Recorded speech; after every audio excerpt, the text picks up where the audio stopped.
नमस्कार मित्रांनो, तुम्हा सर्वांचं स्वागत आहे फिनो फ्री किश्वर फायनान्स मराठीमध्ये.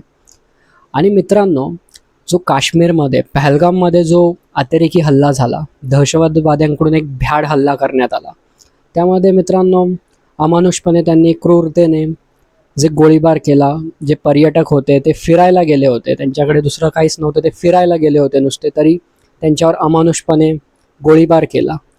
तर मित्रांनो, हे तर खूप दुर्दैवी गोष्ट आहे, एक अतिशय निंदनीय गोष्ट आहे जी त्या दहशतवाद्यांनी केली, जी पाकिस्तानी दहशतवाद्यांनी केली. तर मित्रांनो, यामध्ये मित्रांनो जे गेलेला आहे माणूस, त्याचा कधी जीव तर आपण आणू नाही शकत.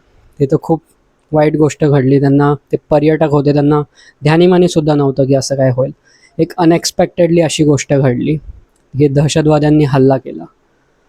पण मित्रांनो, या सर्वामध्ये आपल्याला एक LIC ऑफ इंडिया आहे, यांनी कधी आपली रिस्पॉन्सिबिलिटी झटकली नाही.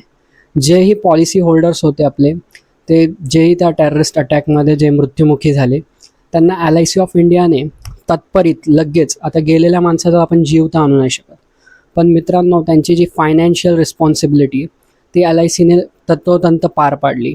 कारण जेही होते पॉलिसी होल्डर्स, त्यांचा जो मृत्यूचा दाखला जो आपल्याला जमा करावा लागतो, त्याच्यानंतर क्लेम सेटल होतो. पण LICने नियम शिथिल केले आणि जेही मृत्यूची जी नोंद आहे, सरकारी नोंद आहे, त्यानुसार क्लेम सेटल केले, तेही अगदी त्वरित. म्हणजे जे त्यांचे नातेवाईक आहेत त्यांना बिलकुलही त्रास होऊन नाही दिला LICने. अशी एक चांगली गोष्ट LICने केली. जे फायनान्शियल हेल्प त्यावेळी मदतची LICने केली.